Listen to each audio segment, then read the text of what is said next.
Bitcoin is an amazing thing. And I'm just talking about the layer one Bitcoin. Someone can say, look, I'm taking your land. And you may say, wow, people can't do that. Well, they can. I think it's happening in Texas right now, where there's a large bit of land that's being taken because they're saying we need to secure a border. So we're taking all these people's land. We're trespassing on private land. If you're a plumber, if you're a doctor, if you're a lawyer, if you're a podcaster, you should be able to work, earn money, save the money, live a life that you choose, and be able to retire with dignity. But that doesn't happen today. The FBI called you up in 2017. Why did they want to meet with you? They went to my house and I wasn't home. I was at the plant. I was notified that they wanted to speak with me now. You know, they asked me about my cars. They asked me about my education.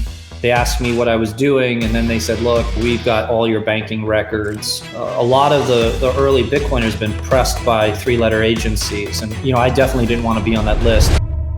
Right, but here you go. What the spot Bitcoin ETF has done is it's allowed our parents an opportunity to have exposure to Bitcoin by just calling someone and saying, hey, someone, buy these many shares. Today, we're diving into the world of magic internet money. This isn't a movie, but the reality facing us all as Bitcoin explodes onto the global stage. And who better to guide us through this digital gold rush than Jason A. Williams, author of the book, Bitcoin, Hard Money You Can't F With.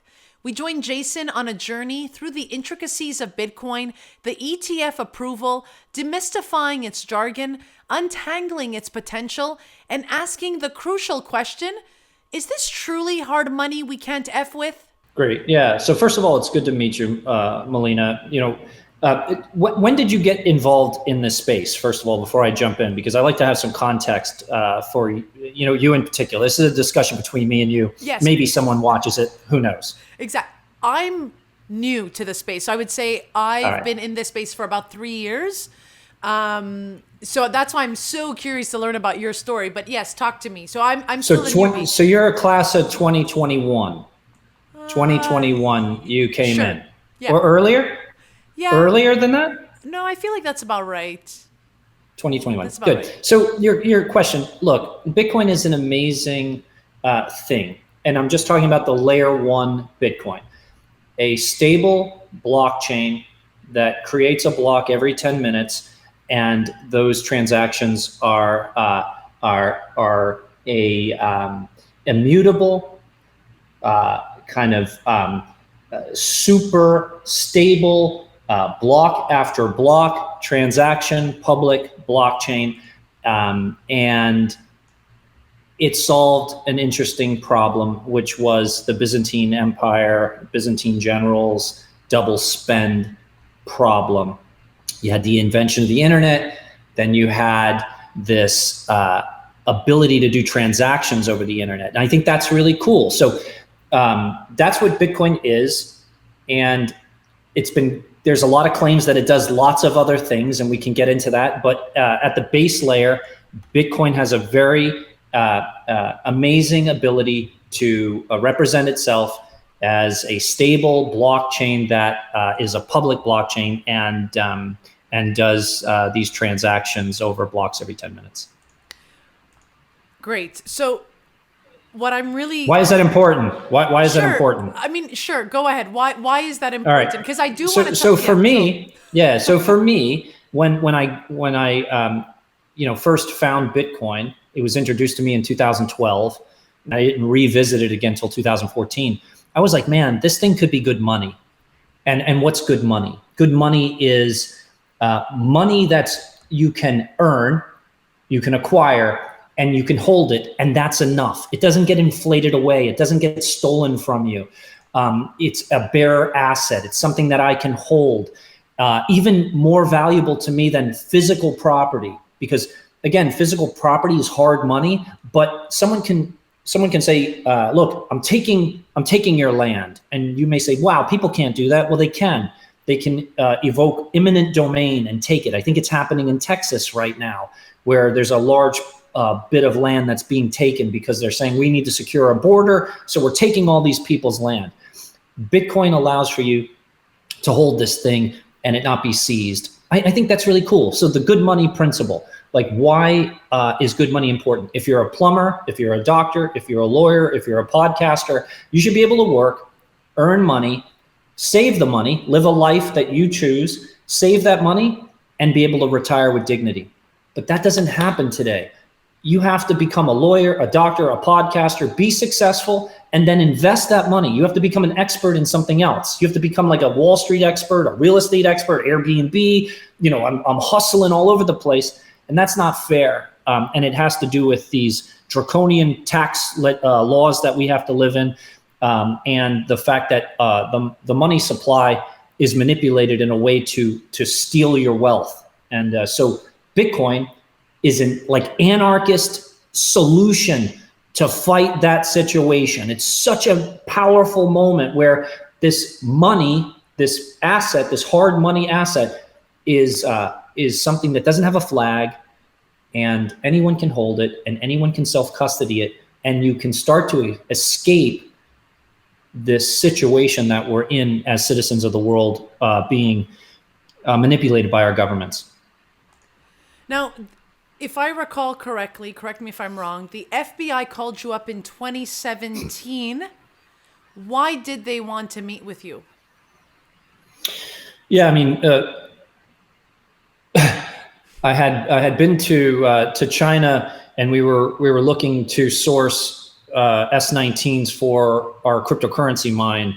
And the cool thing about the innovation that we started in 2014 was we built the world's first waste to energy cryptocurrency mine. So we took car tires, trash tires, and we invented this technology where we could put them in these chambers, these reactors, and with 20 minutes of propane, we would heat the tires, create a reaction at the bottom of this tower, and then the reaction was driven by atmosphere being dragged over hot coals, and that heat would radiate up the tower, and it would change the state of the tires in the stack. So the tower had 250 or so light truck or passenger tires in it.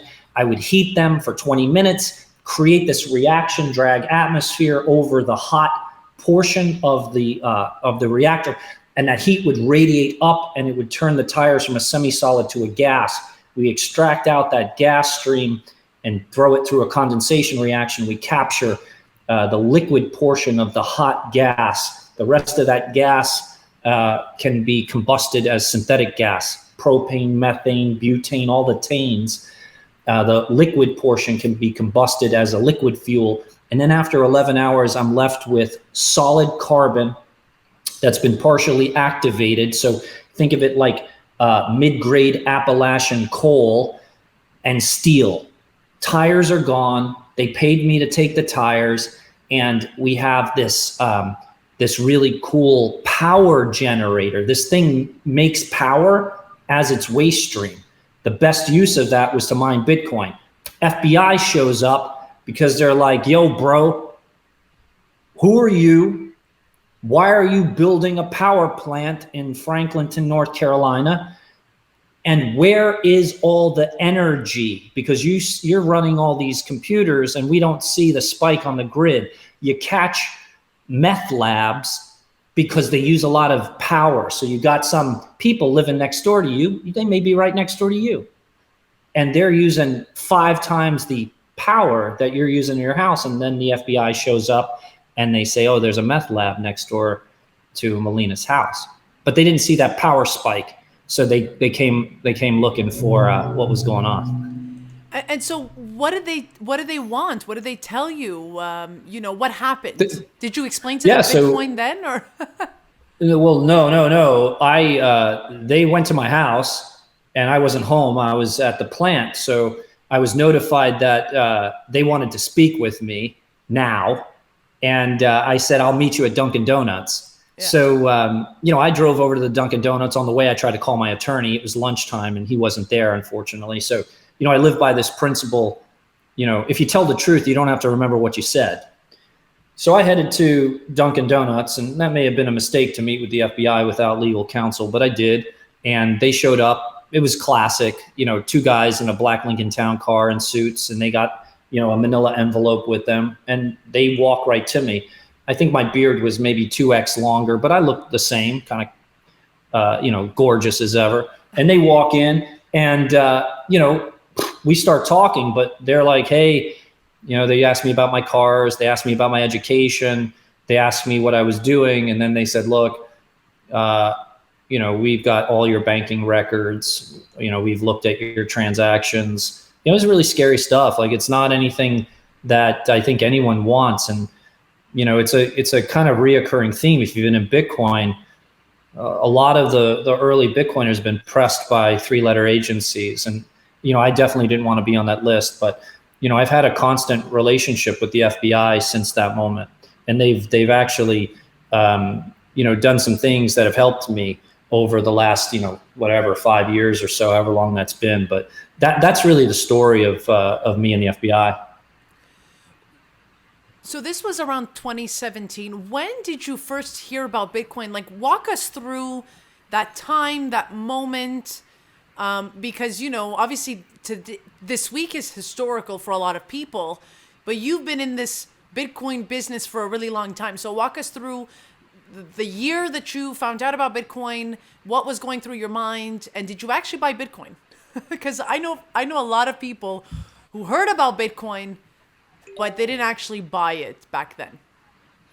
Yeah, so I first heard about Bitcoin in 2012. It was a sales guy who worked for me named Will Basham. He was friends with the Winklevoss twins. And he came into my office. He's like, look, you need to look into this. I was just, hanging out with these guys. They keep talking about this magic internet money stuff. And I pretty much just threw Will out of my office. I was like, dude, you need to focus on occupational health care and stop talking to me about, digital gaming money. I heard it, but it just wasn't interesting to me at all. But then the next time I really dove deep into it, I was going to buy a McDonald's in Charlotte, North Carolina with Anthony Pompliano. We were driving in the car for 6 hours. And he was like, dude, I met this kid. He's at NC State University. He's mining Ethereum in the dorm, and they're going to throw him out of the dorm because he's jacked all the power cost in the dorm. And they're fighting over like the fact that he lives in the dorm. He didn't sign anything that said he couldn't, 3-4x the power use in the dorm. He was paying each of the kids to put a GPU miner under their bed, and he was mining Ethereum with it. That kid taught Pomp and I to build GPU rigs, and I was already building PRTI as a power station. And I was thinking like, man, what's the best way to monetize the power at PRTI? Do I sell it to the grid?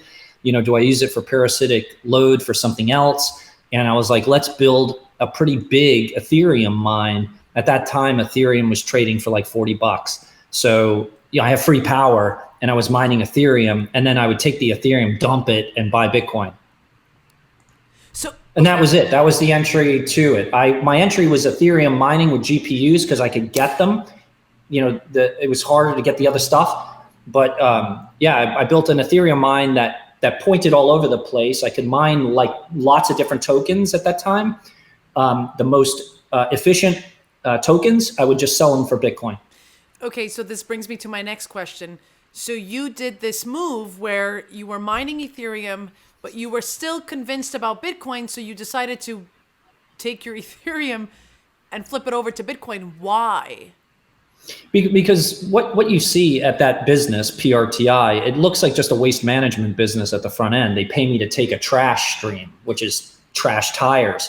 But on the back of the business, it's a commodities and power trade. It's very sophisticated. So I'm dealing with solid fuels, liquid fuels, gases, and cryptocurrencies as property. So there's times you want to hold things, sell things, trade things, send it to power, sell it to the market. And we really do pride ourselves at doing a good job there. So for me, the store of value asset, the most interesting thing was Bitcoin. And Ethereum was just speculative. It was a really speculative asset to me at that time. So I want to read a tweet, or let's say a post on X, not Twitter. You wrote here, Bitcoin is the best performing asset on the planet in 2020. It quietly established itself as the next global reserve currency as central banks around the world desperately printed their money into oblivion, right? We were talking about that earlier. Explain to us what was going on in 2020, because I think for a lot of people, the general population, they're not really understanding why we're saying that Bitcoin, or why you're saying Bitcoin is going to be or is the best performing asset on this planet since 2020. Well, it's actually one of the best performing asset classes for the last 10 years. So it's not me saying it, that's just statistically proven. If you look at stocks, bonds, currencies, and commodities, I think Bitcoin may have been outperformed by rare Porsches and maybe blue chip art. There may be some subsets, but Bitcoin has been a great performer for those that had it as a hold. I'll even go a little bit further with that just to prove my point.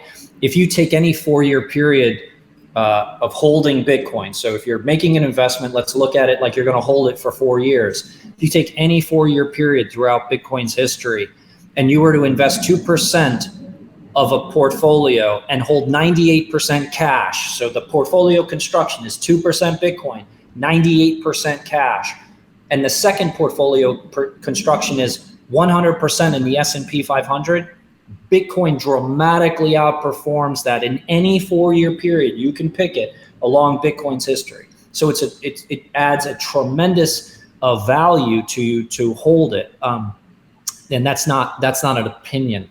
That's just statistically proven. It's interesting that you say that because, so I'm still a baby in this space, but I think for a lot of us who started in this space, I started with NFTs, Ethereum. My journey was a little different. But there are still so many of my friends and family members that think that this is just, internet money, monkey JPEGs, and, I'm living in my own little bubble. So what made you want to buy it back in, you said 2012? 2017? Well, I was introduced in 2012, but started to really work hard on it in 2014, 2015. So it really was about the best way to monetize power. So that was really where I was convinced, like, this thing's interesting. If I'm going to do anything, I'm going to buy this particular thing and hold it and trade it, because it exponentially outperforms just selling power to the grid. And then you go on this kind of journey about learning about what Bitcoin is, learning about what money is, because I thought I knew about money. I'd made a lot of money in my life, but I had no clue what money was and how it was being manipulated until I met Bitcoin. And Bitcoin taught me, so many things about money and how I looked at life. And so, from then on, I was like 100% a Bitcoin money maximalist. Like, I want Bitcoin to be good money. It's not good money right now. Bitcoin's highly volatile.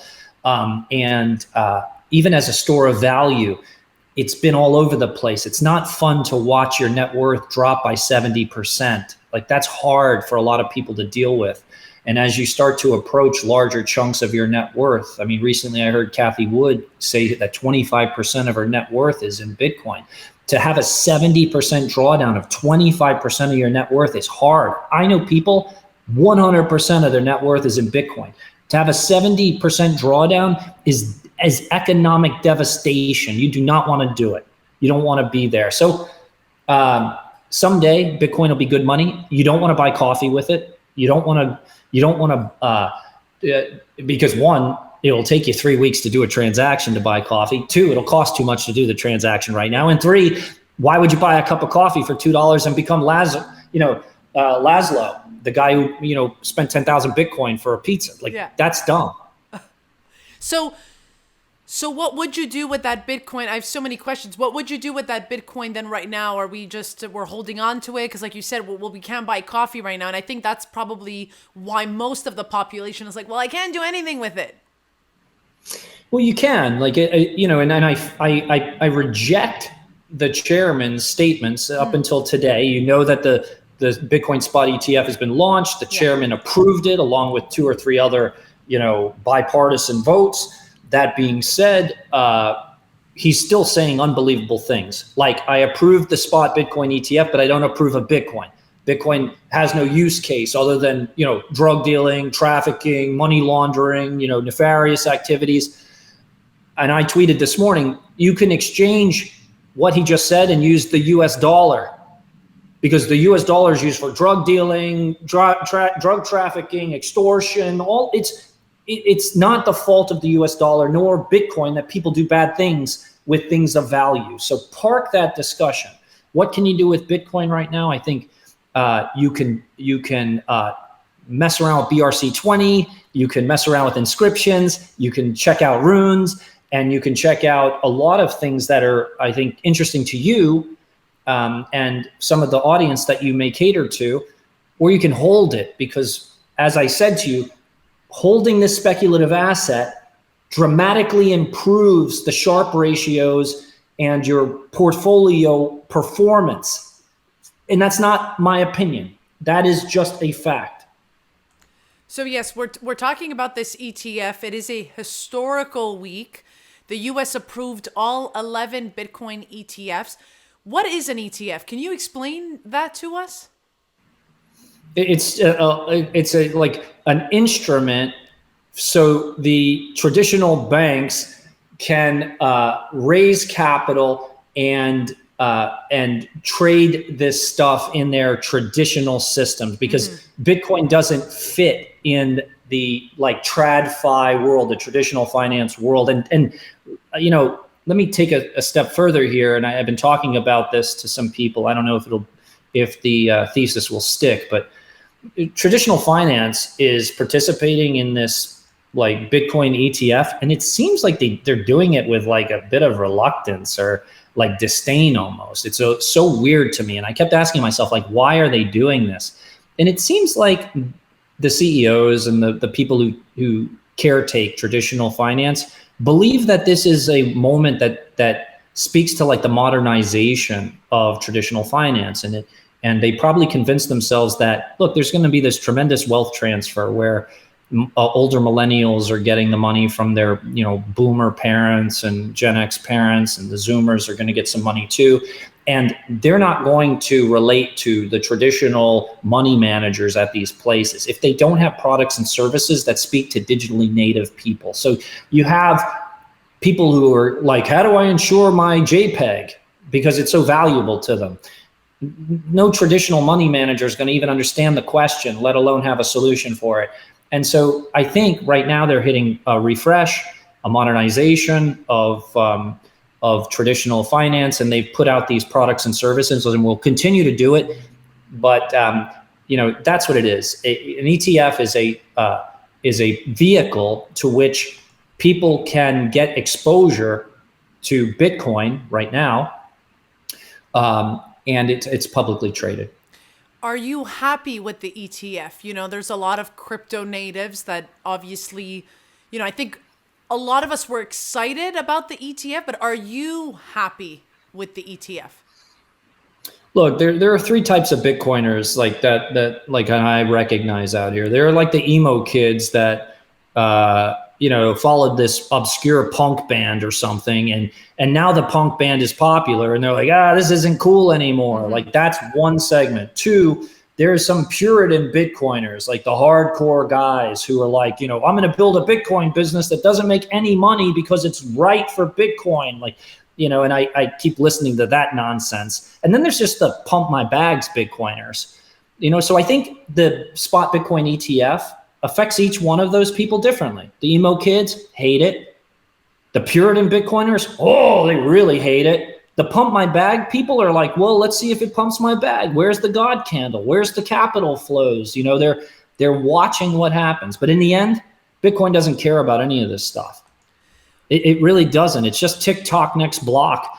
And, I think it's got a big marketing budget behind it. It's going to bring more people to put eyeballs on Bitcoin. It's given us some regulatory clarity, You still have traditional finance. You still have traditional finance saying we're not going to even offer this to our clients. Mm-hmm. But the clients are going to start to demand it. And then Vanguard and the likes of those that are stiff-arming this are going to offer it. Hey there, I'm noticing that a lot of you are watching my content, but you're not subscribing to the channel. So let's please take this moment to like, subscribe, and hit that notification bell so you never miss an episode. This not only helps the YouTube algorithm know that you love this type of content, but it also helps amplify me, the creator, to be able to bring on bigger and better guests to the show. So let's please take this moment to like, subscribe, and hit that notification bell. Thank you so much.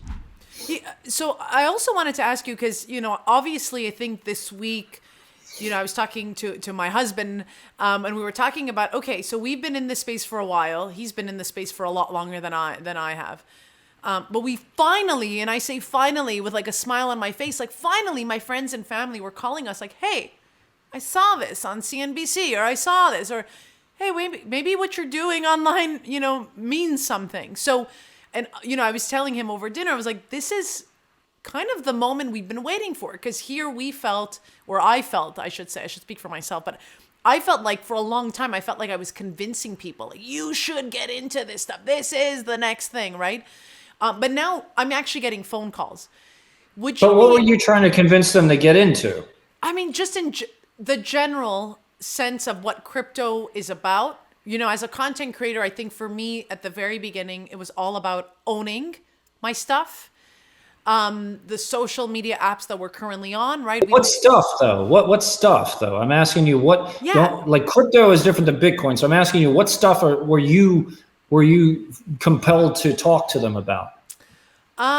So, as a creator, I think a lot of the content we put out, let's say video, blogs, all that good stuff that we put out, pictures, they live on platforms that don't belong to us, right? And so when I got into NFTs, when I got into Ethereum, smart contracts, that really piqued my curiosity because, well, finally I can prove in some sort of way, that I'm here, that I exist, and these are my words, right? And so that's what piqued my interest. Of course, the general population just doesn't care. It's almost like the sense that I got was, well, Instagram's great.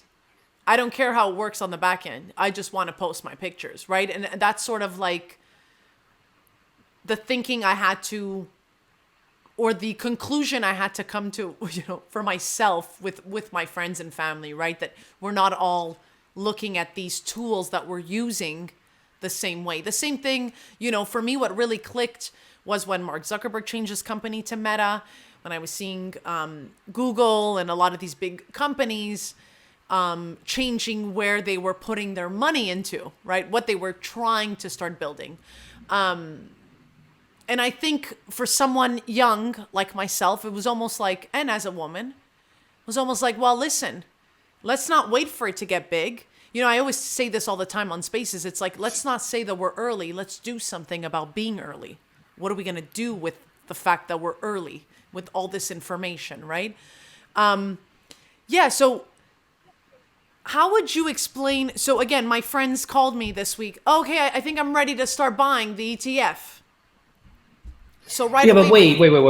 I'm really asking you though. Okay, ask me. Because I appreciate everything you said, but when your friends called, were you trying to talk them into like speculating on JPEGs and NFTs? No. Is that what they were calling about? Or are they looking for the next token that would 100x? No, none of that Twitter stuff. No. Okay, that's interesting, because I'm really trying to get a sense of how you think about life. Like, answer this question for me. Like, if you had to deal with this, like living without a nose, but having like super stinky fingers, or being blind and having like a terrible smile, like which would you choose? Oh my God. Okay, stinky nose. No, stinky fingers. No nose, but stinky fingers. Right, or blind with a terrible smile.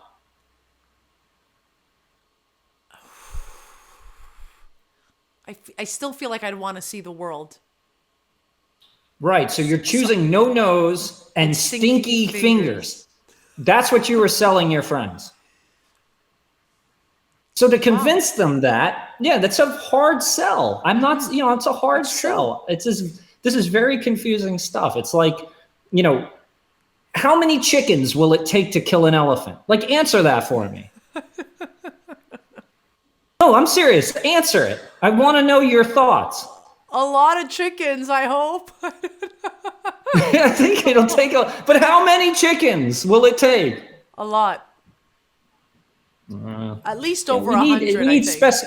All right, 100. that's better, because I was going to say 100. we need specificity in life, and I think that's important. So okay, so, and I love where this conversation is going. So here I am with my friends on the phone the other day, and then right away I said, well, why would you want to buy? First of all, it was you want to buy it now that there's an ETF, right? That's the first thought. Second thought is, I go straight into well, why don't you buy it yourself rather than go get the ETF? But then you've lost them.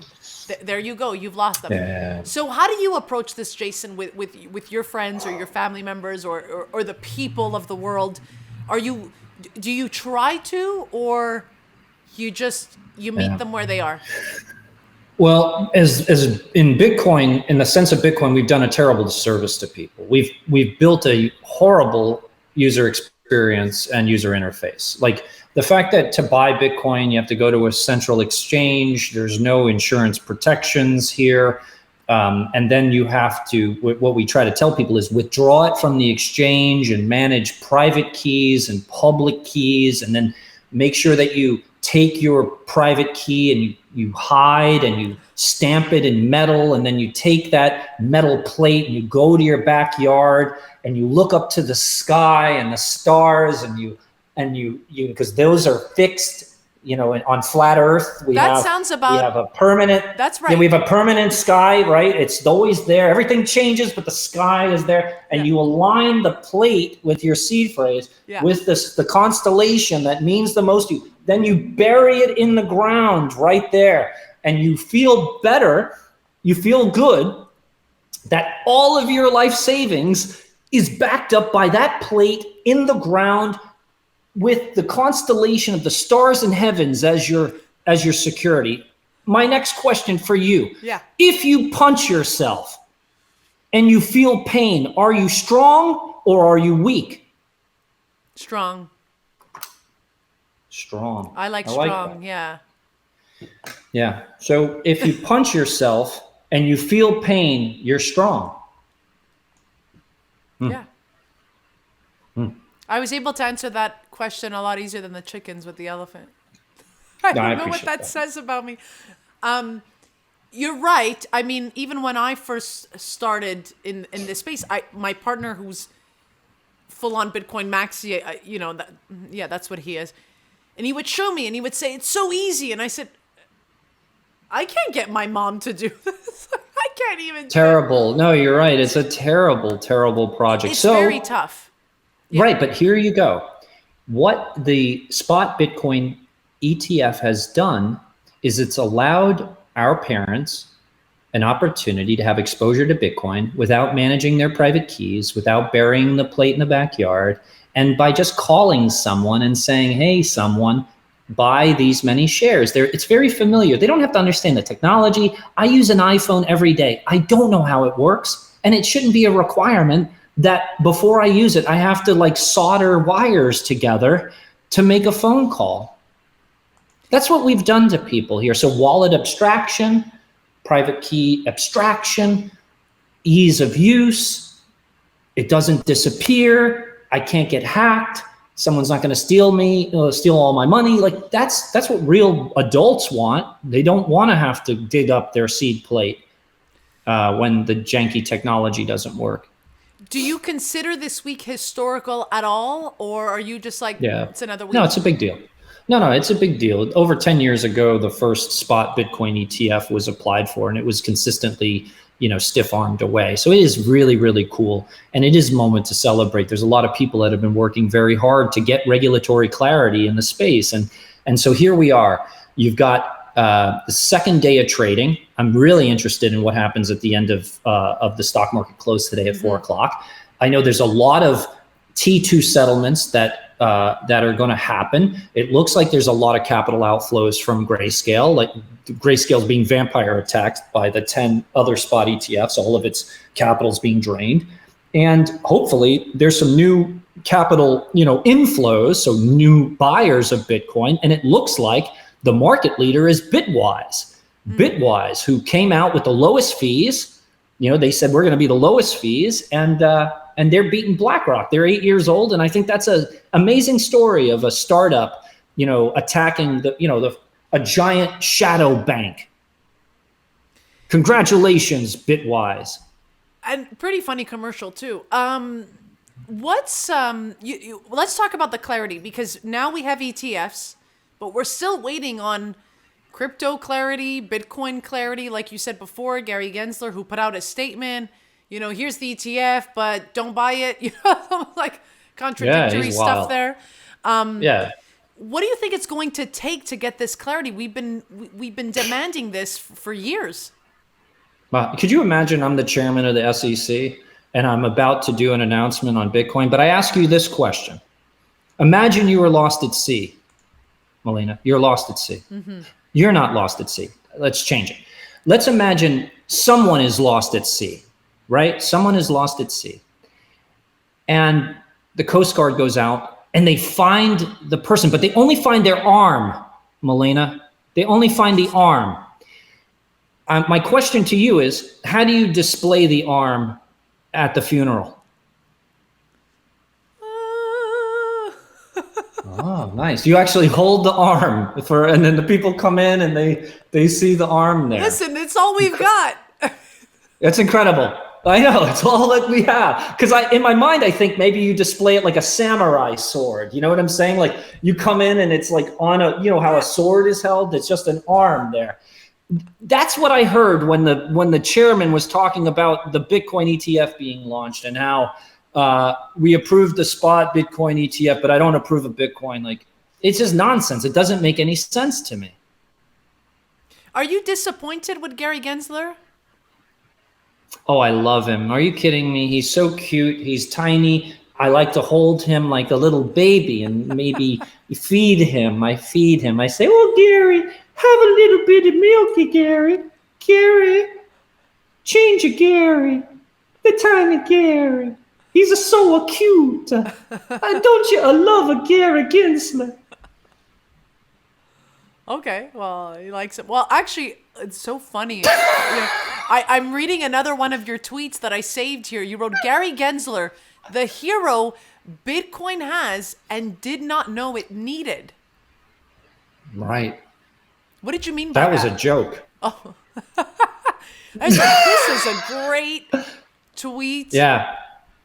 Yeah, I think Gary Gensler, I was hoping that he was cleaning house in crypto, like going after the bad guys and cleaning up shop and finding all the bad actors and collecting lots of fines and giving regulatory clarity. And right at the point that he was going to finish up his time as the chairman, he was going to deliver a spot Bitcoin ETF to Bitcoiners, and he could walk out feeling like I've done something really big in an innovation space that was interesting to me. I lectured about crypto at MIT, and but I don't think that's the case. I think the chairman lost in court. He did not want to be the chairman who had to approve this. And I think he's done this with great animosity.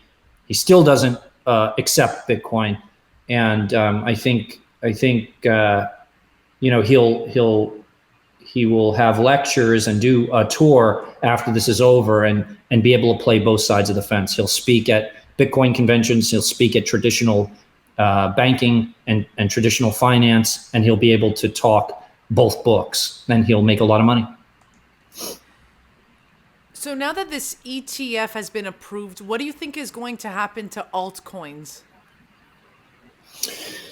Well, I have a day to look at things, and traditionally, these have been buy the rumor, sell the news events. I was hoping that wasn't the case here. I was hoping that we would go into a Bitcoin cycle. We're months away from the halving. Typically 15 months after the halving, you get the real frothiness of price action in Bitcoin. We have this big spot ETF approval, so maybe price action would be different, but it doesn't seem to be any different. We're kind of sideways down. Bitcoin's down 6.56% today. Ethereum is up. Ethereum over Bitcoin's up 5.42%.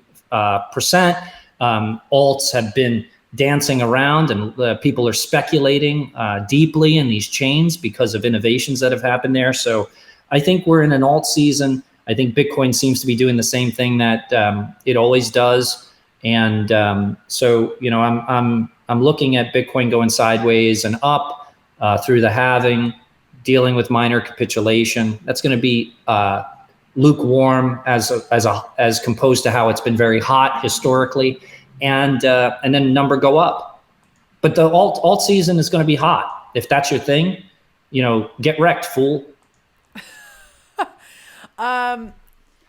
You know, and I appreciate you asking me all these questions to sort of help even the general population that watches this. What about the ARM question? Did you appreciate that one? Yeah, I appreciate all the questions. You know, it's making me think, because even myself, you know, creating all this content, it's like, how do we, I hate to say dumb it down, but how do we simplify all these terms? And it's always like, how much time do you have? Because apparently I only have 60 seconds to talk about Bitcoin, right? So, you know, my question to you, why do you think people, the general population, is still hesitant? Because even now with this ETF, I know it's only been a couple of days, but people are still hesitant to buy crypto, to buy Bitcoin.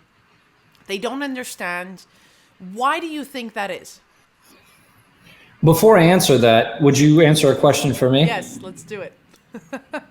No, and it's a short one. I just, you know, you seem like a very nice person, and I oftentimes have a really good instinct about this. So I try to ask people who I respect and who seem nice to try to help me with things I'm dealing with in life. So my question to you is, should I tell my parents I'm adopted?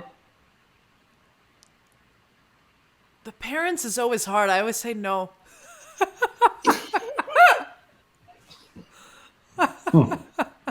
Interesting. Yeah, I would not. So, yeah. So your question was about crypto adoption? What was the question again? Yeah, so, yeah, interesting.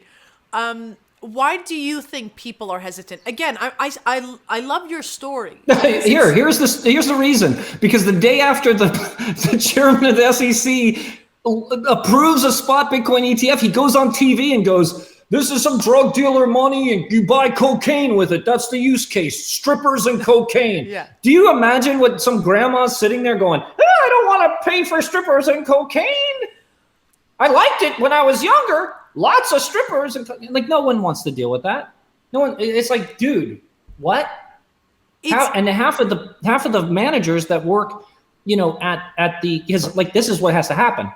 You know, the CEO at BlackRock, Larry Fink, says, spot Bitcoin ETF. Then he sends out a message to all the managers. Hey, bring this to your clients. It's a new product offering. Those guys don't have to do anything, right? And some of them will be like, "Wow, I don't want to do this." You know, Vanguard said, "We're not even going to offer this at all." Like, that's still pervasive. There's going to have to be change, and the market's got to demand it. Like, these guys aren't going to go out on a limb and talk to some doctor who gives them $1 million and they're getting paid, you know, 1.5 bips to manage it and go, "Hey, you need some Bitcoin exposure." And the guy goes, "You're fired. You're trying to give me coke money, drug dealer money, stripper money. No, I don't want that." Like, it's not right. I want to go back to you saying earlier that you understood what money was once you started understanding Bitcoin. Why don't you dissect it a little? Give us a bit of that knowledge that you, because again, I don't want to convince people. We don't want to be convincing. I even have friends like, "Well, now you sound culty. Like, you're in a cult now, right?" Like, yeah.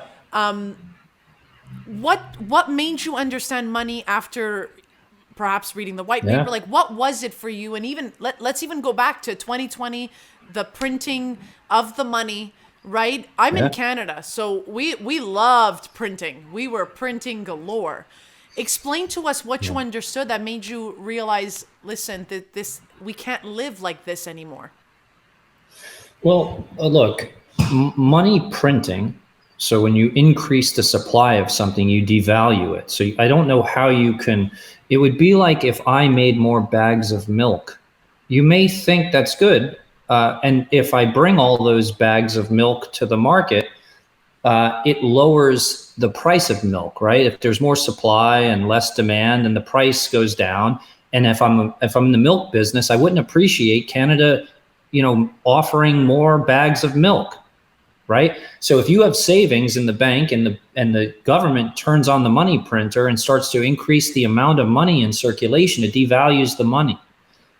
Okay, so that is not good. So you start to think about supply and demand economics. And what's interesting about Bitcoin against that money printer go burr is there's a hard cap supply. There's only 21 million Bitcoin. And so what does that mean? Well, it's rare. It's like Picasso's, and Picasso's dead. Can't paint another Picasso. You can get prints and knockoffs. That's not the same. If you want a real Picasso, you got to buy one that's existed. Same thing with Bitcoin. It's really a very interesting thing to start to think about. So you've got supply and demand economics. The other thing that's interesting about money is it's not backed by gold anymore. We used to have a gold standard. So you used to be able to exchange a dollar for the same value in gold or silver. It was really important. They took that away. So right now, the US dollar, the world's global reserve currency, what is used to trade oil, that's the benchmark for oil for the most part. There's some fringe exchanges of oil are going on with different currencies, but for the most part, it's US dollars. It's backed by the full faith and credit of the United States or the US military. That's it. So you start to think about, well, what does that mean? And that doesn't sound great, because if you go to a bank, the bank wants your deposits here in the United States, because the bank can rehypothecate your dollars. So I go in and I give them $100. So I put my $100 in the bank. They put it on their spreadsheet, and then they can go loan it out like 7 times. So they have 7x leverage on your $100, but then they pay you nothing. They pay you like dust interest for that. But they're making 8% on your money, and they loaned it out 7 times. See, that's a recipe for disaster, rehypothecation of your money. Again, that doesn't sound like a good deal. Like, why am I not getting 8%?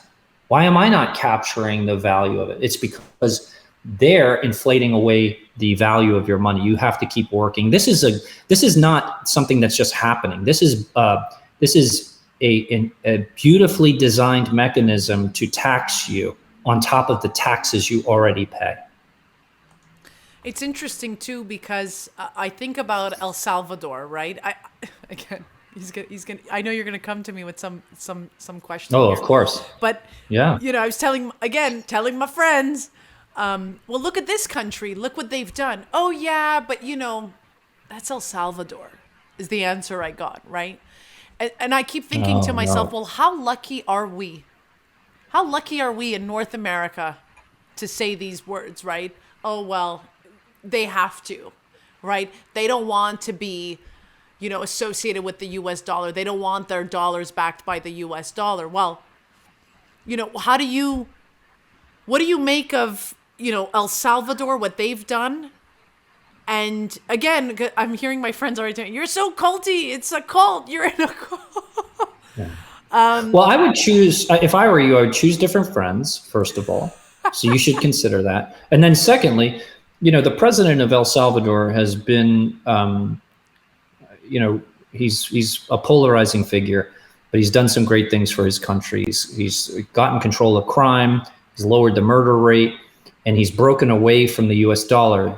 Some don't know that El Salvador used the US dollar as its currency, and now it has approved a Bitcoin as a sovereign currency in El Salvador.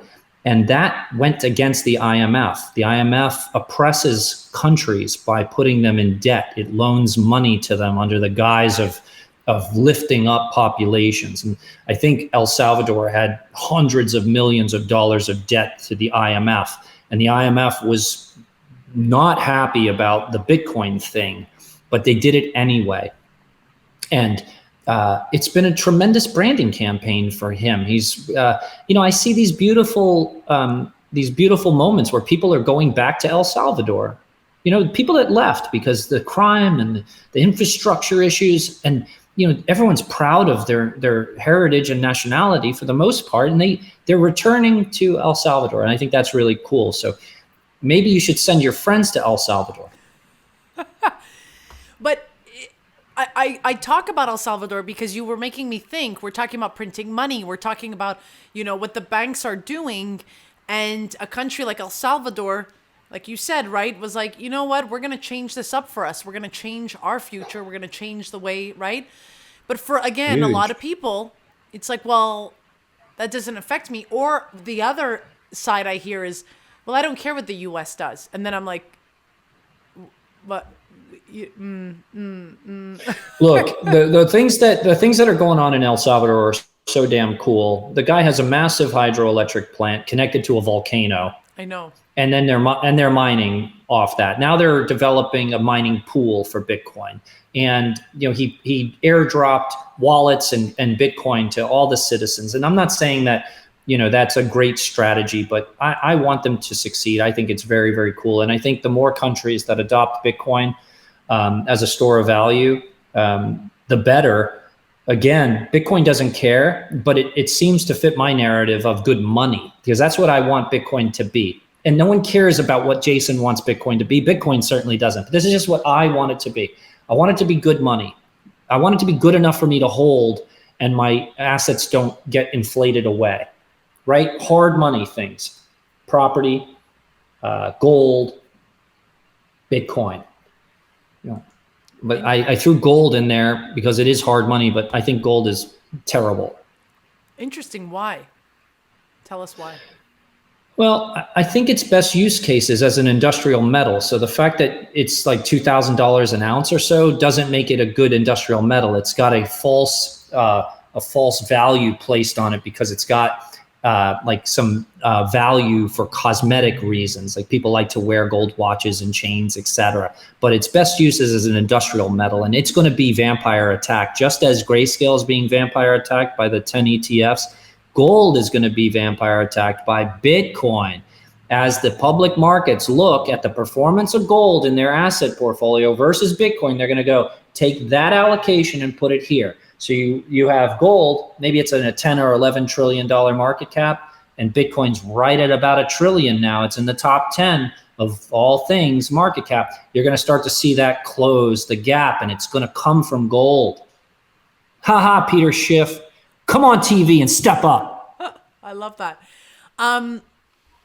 Okay, so you've been acquiring Bitcoin for a while. Are we still buying Bitcoin? Are we still buying it in 2024? Of course. Yeah, absolutely. Like you can dollar cost average, you can, buy it when you have resources, but I bought all the tops of Bitcoin.